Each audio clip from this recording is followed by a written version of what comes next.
Debt is slavery. That's not dramatic. That's literal. When you owe money, someone else owns your future income. They own your time, your labor, your choices. You're working to pay them, not to build wealth, not to achieve freedom, to service debt. The average American has over $90,000 in debt. Credit cards, student loans, car loans, personal loans, medical debt. This debt costs them thousands in interest every year. Money that could build wealth instead enriches banks. This is by design. The system profits from your debt. But here's what they don't tell you. Debt is optional. Not all debt. Medical emergencies happen. Education sometimes requires loans. But most debt? Most debt is lifestyle choices disguised as necessities. The car you can't afford, the clothes you didn't need, the vacation you financed. Good debt exists.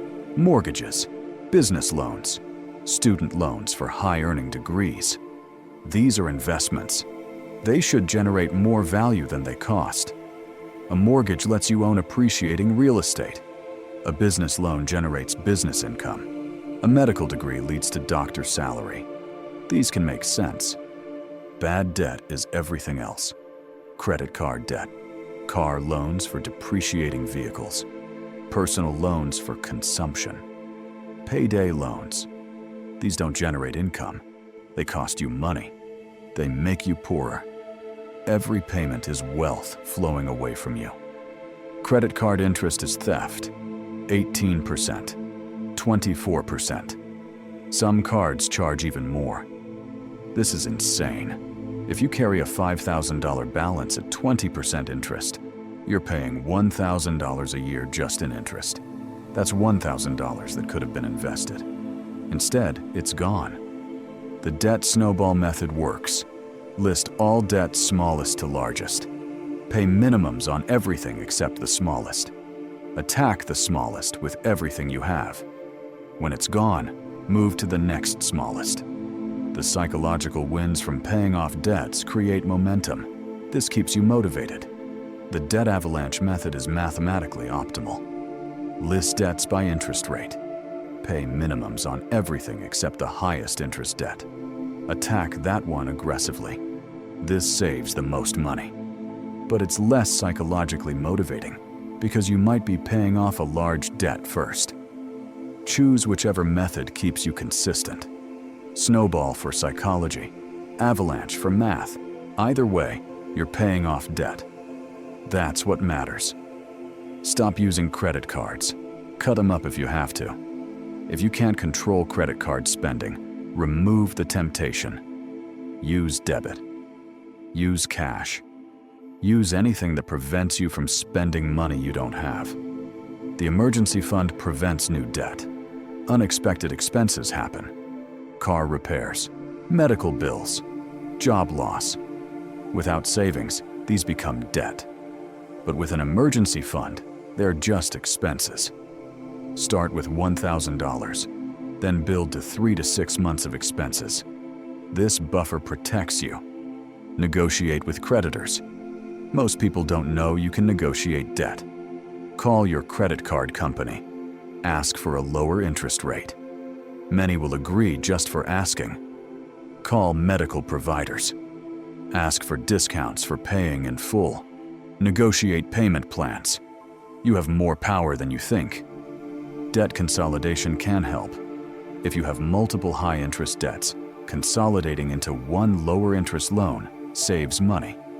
But only if you stop creating new debt. Consolidation without behavior change just creates more debt. Balance transfers are tools, not solutions. 0% interest for 12 months sounds great. And it is if you pay it off in 12 months. But if you don't, you're back where you started. Use balance transfers strategically, not as a way to avoid dealing with debt. Bankruptcy is the nuclear option. It destroys your credit for 7 to 10 years. But sometimes it's necessary. If debt is truly insurmountable, bankruptcy provides a fresh start. Don't let pride keep you drowning, but exhaust all other options first. The best way to manage debt is to avoid it. Live below your means. Save for purchases. Delay gratification. This is unsexy advice, but it works. Wealthy people use debt strategically, not emotionally. They borrow to invest, not to consume. Your car doesn't need to be new. Your house doesn't need to be big. Your clothes don't need to be designer. These are status symbols that keep you poor. Nobody actually cares what you drive or wear. And the people who do aren't people worth impressing. Every dollar you pay in interest is a dollar that can't compound. Interest works both ways. When you invest, it works for you. When you're in debt, it works against you. The same mathematical power that builds wealth through compound interest destroys wealth through compound debt. Freedom means options. Debt removes options.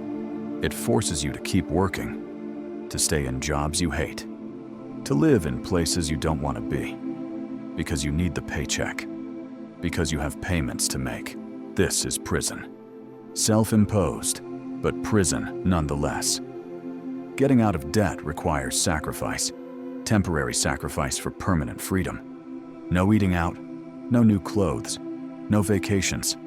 Every extra dollar goes to debt. This is hard, but it's worth it. Because on the other side is freedom. Imagine having no payments, no debt. Every dollar you earn is yours.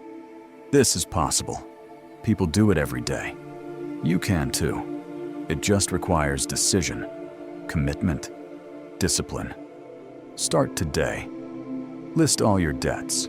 Choose your method. Make a plan. Then execute. One payment at a time. One debt at a time. One day at a time. Until you're free.